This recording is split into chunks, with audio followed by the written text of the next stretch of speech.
Magandang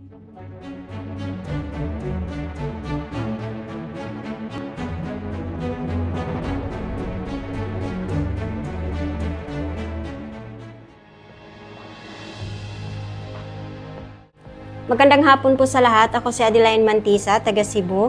Andito po ako ngayon sa TV Law Office. At saka hawak ko na po ngayon yung passport ko. Actually po, itong kaso ko is hindi pa po nag 3 months nung nag-file ako ng case. Sa tulong po ni Bader Almutairi at saka ni Talal Almutairi, nakuha ko na po yung passport ko. At sa mga tauhan po nila, maraming salamat din po.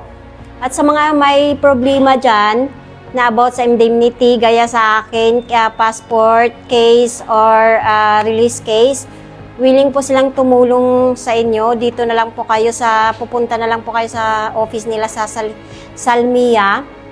At saka mag-ano po kayo ng kung anong problema nyo, sila na po bahala sa inyo. Maraming salamat po. Nagpapasalamat po talaga ako sa tulong ni Attorney Talal Almutairi at saka Bader Almutairi at sa mga tauhan nila. Yun lang po.